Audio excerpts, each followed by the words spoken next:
Glaucoma disease को समझने से पहले हमें ह्यूमन आई का इंटरनल स्ट्रक्चर क्या होता है इसके बारे में शॉर्ट में समझना होगा।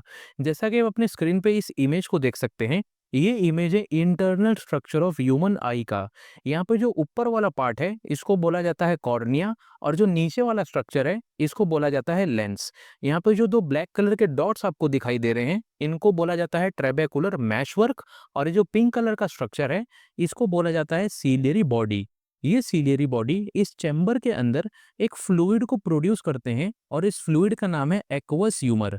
एक्वस ह्यूमर का मेन फंक्शन होता है हमारे आंखों के अंदर इंट्रा ऑक्यूलर प्रेशर को मेंटेन करना। ये एक्वस ह्यूमर ट्रेबेकुलर मैश्वर के जरिए बाहर भी निकलते हैं, ड्रेन होते हैं, जिस वजह से एक्वस ह्यूमर नॉर्मल लेवल पर मेंटेन रहता है, और इसी वजह से इंट्रा ऑक्यूलर प्रेशर भी नॉर्मल लेवल पर मेंटेन रहता है। लेकिन अगर ट्रेबेकुलर मैशवर्क किसी तरह से डैमेज हो जाते हैं या फिर ये ब्लॉक हो जाते हैं, तो डैमेज और ब्लॉक होने की वजह से एक्वस ह्यूमर यहाँ से बाहर नहीं निकल पाता है, और इसी वजह से एक्वस ह्यूमर का लेवल हमारे आंखों के अंदर नॉर्मल लेवल से काफ़ी ज़्यादा हो जाता है। और जब एक्वस ह्यूमर का लेवल इंक्रीज होगा तो इसी वजह से आंखों के अंदर इंट्रा ऑक्यूलर प्रेशर भी इंक्रीज होगा, और आंखों के अंदर ग्लाउकोमा नाम का डिजीज हो जाता है।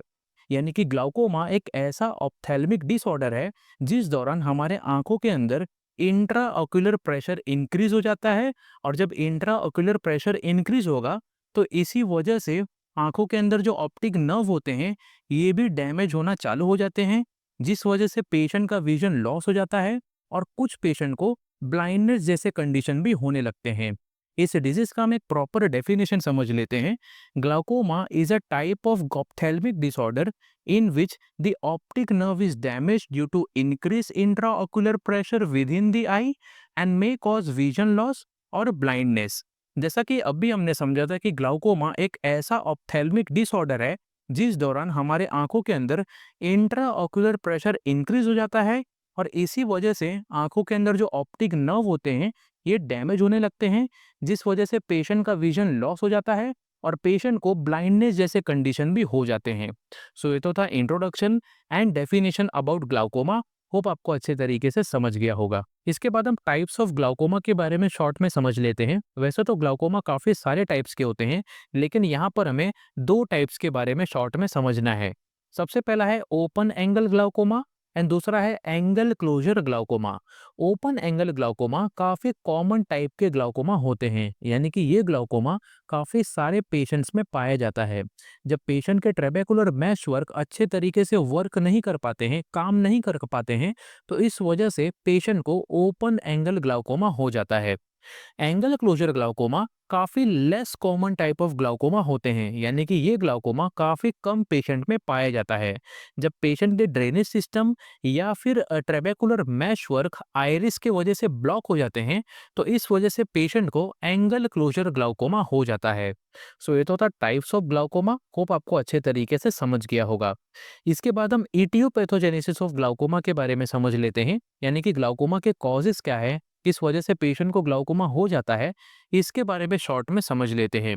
Glaucoma occurs due to accumulation of aqueous humor in the eye leading to increased intraocular pressure. Normally, aqueous humor is produced by the ciliary body and drains through the trabecular meshwork. In glaucoma, blockage or poor functioning of the trabecular meshwork reduces drainage of the aqueous humor, causing its accumulation in the chamber, and intraocular pressure is also increased. The increased intraocular pressure damages the optic nerve, resulting in loss of vision and में lead to blindness. जैसा कि हमने introduction में समझा था कि आंखों के अंदर जो सीलियरी बॉडी है, ये सीलियरी बॉडी एक्वस ह्यूमर को प्रोड्यूस करते हैं, और ये एक्वस ह्यूमर ट्रेबेकुलर मैशवर के जरिए ड्रेन होते हैं, बाहर निकलते हैं, जिस वजह से आंखों के अंदर एक्वस ह्यूमर नॉर्मल लेवल पर मेंटेन रहता है। लेकिन अगर ये ट्रेबेकुलर मैशवर किसी वजह से डैमेज हो जाता है या फिर ब्लॉक हो जाते हैं, तो डैमेज और ब्लॉक होने की वजह से एक्वस ह्यूमर इस ट्रेबेकुलर मैशवर्क से बाहर नहीं निकलेंगे और इनका लेवल हमारे आंखों के अंदर इंक्रीज होना चालू हो जाएगा। और जब एक्वस ह्यूमर का लेवल इंक्रीज होगा तो इस वजह से आंखों के अंदर इंट्रा ऑक्यूलर प्रेशर भी इंक्रीज होगा, और इंट्रा ऑक्यूलर प्रेशर इंक्रीज होने की वजह से आंखों के अंदर जो ऑप्टिक नर्व होते हैं ये डैमेज होना चालू हो जाते हैं, जिस वजह से पेशेंट का विजन लॉस हो जाता है। और कुछ पेशेंट ऐसे भी होते हैं जिनको ब्लाइंडनेस कंडीशन भी हो जाता है। सो ये तो था इटियोपैथोजेनेसिस ऑफ ग्लाउकोमा। होप आपको अच्छे तरीके से समझ गया होगा।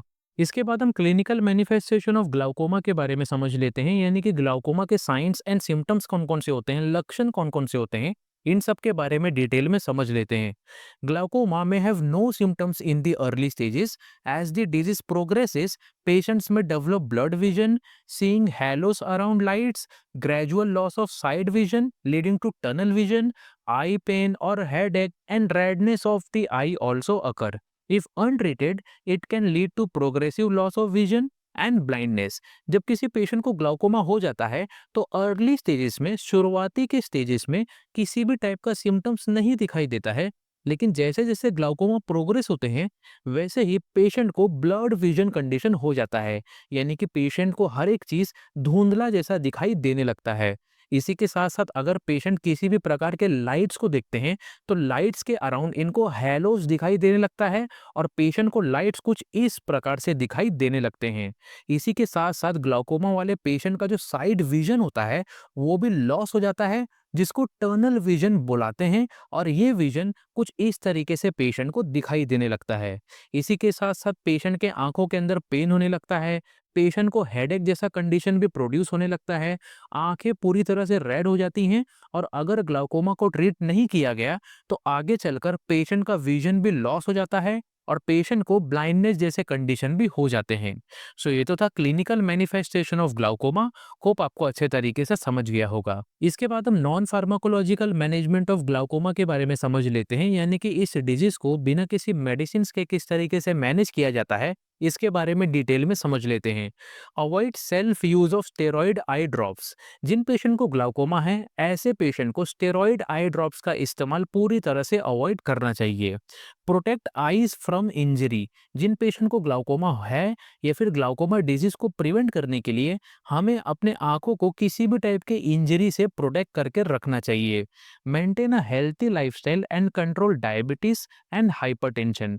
जिन पेशेंट को ग्लाउकोमा है या फिर ग्लाउकोमा डिजीज से बचने के लिए हम सभी को अपना डायबिटीज एंड हाइपरटेंशन डिजीज को कंट्रोल करके रखना चाहिए। Limit excessive fluid intake at once. जिन पेशेंट को ग्लाउकोमा है ऐसे पेशेंट को एक्सेसिव अमाउंट में फ्लूइड एक साथ नहीं कंज्यूम करना चाहिए। सो ये तो था non pharmacological management of glaucoma. Hope आपको अच्छे तरीके से समझ गया होगा। इसके बाद हम फार्माकोलॉजिकल मैनेजमेंट ऑफ ग्लाउकोमा के बारे में समझ लेते हैं, यानी कि ग्लाउकोमा को मेडिसिन का यूज करके किस तरीके से मैनेज किया जाता है इसके बारे में डिटेल में समझ लेते हैं। सबसे पहला है प्रोस्टाग्लैंडिन एनालॉग्स। इसके एग्जांपल है लेटेनोप्रोस्ट एंड ट्रेवोप्रोस्ट। ये मेडिसिन काफी इंपॉर्टेंट होते हैं। ये मेडिसिन पेशेंट के आंखों के अंदर एक्वस ह्यूमर के आउटफ्लो को इंक्रीज करते हैं एंड इंट्रा ऑक्यूलर प्रेशर को भी रिड्यूस करने का काम करते हैं। इसके बाद है बीटा ब्लॉकर्स। इसके एग्जांपल है टीमोलॉल एंड बिटेक्सोलॉल। ये मेडिसिन भी काफी इंपॉर्टेंट होते हैं। ये मेडिसिन पेशेंट के आंखों के अंदर एक्वस ह्यूमर के प्रोडक्शन को डिक्रीज करते हैं, जिस वजह से ग्लाउकोमा डिजीज कुछ हद तक मैनेज होने लगता है। इसके बाद है कार्बोनिक अनहाइड्रेस इनिबिटर्स। इसके एग्जांपल है एसिटाजोलामाइड एंड डोरजोलामाइड। ये मेडिसिन भी काफ़ी इंपॉर्टेंट होते हैं। ये मेडिसिन पेशेंट के आंखों के अंदर एक्वस ह्यूमर के प्रोडक्शन को रिड्यूस करने का काम करते हैं। इसके बाद है अल्फा 2 अगोनिस्ट। इसके एग्जांपल है ब्रिमोनिडिन एंड एप्रोक्लोनिडिन। ये मेडिसिन पे काफ़ी इंपॉर्टेंट होते हैं। ये मेडिसिन पेशेंट के आंखों के अंदर एक्वस ह्यूमर के प्रोडक्शन को डिक्रीज करते हैं और इनके आउटफ्लो को भी इंक्रीज करने का काम करते हैं। लास्ट है मियोटिक्स। इसके एग्जांपल है पिलोकार्पिन, और ये मेडिसिन भी काफ़ी इंपॉर्टेंट होते हैं। ये मेडिसिन पेशेंट के आंखों के अंदर ट्रेबेकुलर मैशवर्क के जरिए एक्वस ह्यूमर के आउटफ्लो को इंक्रीज करने का काम करते हैं। सो ये तो था pharmacological management of glaucoma. Hope आपको अच्छे तरीके से समझ गया होगा। सो यहाँ पर ग्लाउकोमा चैप्टर अच्छे तरीके से खत्म होता है। अगर आपको इस चैप्टर से रिलेटेड किसी भी टाइप का क्वेश्चन है या फिर डाउट है तो आप हमें कमेंट बॉक्स में पूछ सकते हैं।